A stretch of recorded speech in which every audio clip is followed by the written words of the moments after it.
আমরা প্রতিনিয়তই কিন্তু সজাগ দৃষ্টি রাখছি। আমরা আমাদের এই 3 অঙ্গ সংগঠনের সভাপতি এবং সাধারণ সম্পাদক প্রতিনিয়তই কোনো জায়গায় কোনো ঘটনা ঘটলেই কিন্তু আমরা টেলিফোনে যোগাযোগ করছি। কোনো জায়গায় আমরা ফিজিক্যালি আমাদের তদন্ত টিম পাঠাচ্ছি।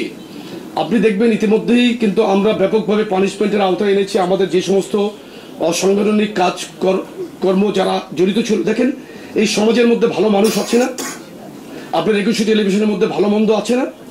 প্রত্যেকটা জায়গায় তো এটা বিদ্যমান। সুতরাং সংগঠনের মধ্যে যেই গুটিকত পার্সেন্টেজ কিন্তু খুবই মাইনর একটি পার্সেন্টেজের মধ্যে কিন্তু আমরা আছি।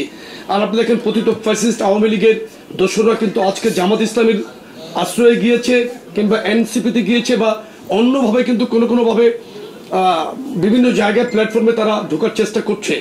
এই সমস্ত এই এখনকার এই সিচুয়েশনটা কিন্তু আপনার একটা কি বলা যায়, এটা ভালনারেবল সিচুয়েশন। কিন্তু বাংলাদেশের যে বর্তমান ট্রানজিশন পিরিয়ডেও আপনি বলতে পারেন, সন্ধিক্ষণ বলতে পারেন। কিন্তু এই অবস্থায় কিন্তু অনেক কিছু হচ্ছে। কিন্তু আমাদের নেতা জনাব তারেক রহমানের দূরদৃষ্টি সম্পন্ন সিদ্ধান্তের কারণে কিন্তু আমরা 5ই আগস্টের পর থেকে আমরা সামাজিকভাবে রাজপথে থাকার পাশাপাশি কিন্তু প্রত্যেকটি এরিয়াতে আমরা পাহারা দিয়েছি, মন্দিরে পাহারা দিয়েছি, মানুষের প্রবলেমে কিন্তু আমরা এগিয়ে গিয়েছি।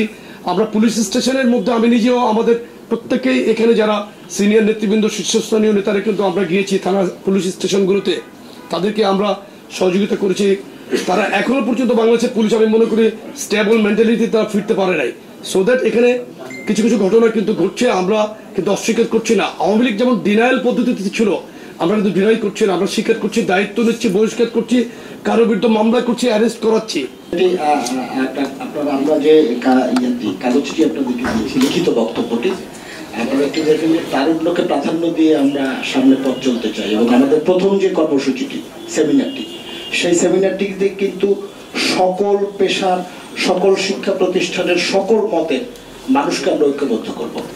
ভবিষ্যৎ বাংলাদেশ নিয়ে তাদের কি ভাবনা বিভিন্ন সেক্টরে, সেই ভাবনাগুলো আমরা শুনবো এবং সেই ভাবনাগুলোর আলোকে আমরা আমাদের সংগঠনের অভিভাবক দেশটায় তারেক রহমান সাথে কথা বলে আমরা আমাদের ভবিষ্যৎ পরিকল্পনা ঠিক করব। বিএনপির ভবিষ্যৎ পরিকল্পনায় তরুণরা কি ভাবছে সেটি কিন্তু শুধু আমাদের দলের তরুণরা না, সকল অংশের তরুণরা কি ভাবছে সেই ভাবনাটাকে প্রাধান্য দিয়ে ভবিষ্যৎ কর্মসূচি প্রণয়ন করা হবে। এমনকি বিএনপির যে 31 দফা কর্মসূচি আছে, আমাদের ভারপ্রাপ্ত চেয়ারম্যান বলেছেন সেটি কিন্তু পরিবর্তনশীল।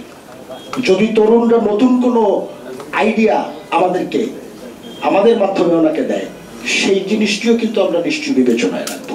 আর আপনি যেটি বলেছেন, তরুণদের অংশগ্রহণ জাতীয়তাবাদী শক্তির পক্ষে সবসময় ছিল। যখন মিছিল মিটিং এর কোনো অনুমতি ছিল না, তখনও কিন্তু ওই তরুণদের সমাবেশ হয়েছে, আপনারা আমাদের সাথে ছিলেন এবং সেই সমাবেশগুলোতে মানুষের উপচে পড়া সমর্থন গণতন্ত্রের পক্ষে আপনারা দেখেছেন, তরুণদের সেই সমর্থন। আজকেও কিন্তু সেই গণতন্ত্রের আকাঙ্ক্ষা মানুষের মন থেকে মুছে যায়নি। আমরা মানুষের পক্ষে আছি। তরুণরা যা ভাবছে সেই ভাবনাকে প্রাধান্য দিয়েই বাংলাদেশ জাতীয়তাবাদী দলের এই 3 অঙ্গ সংগঠন তথা বাংলাদেশ জাতীয়তাবাদী দল এবং আমাদের ভারপ্রাপ্ত চেয়ারম্যান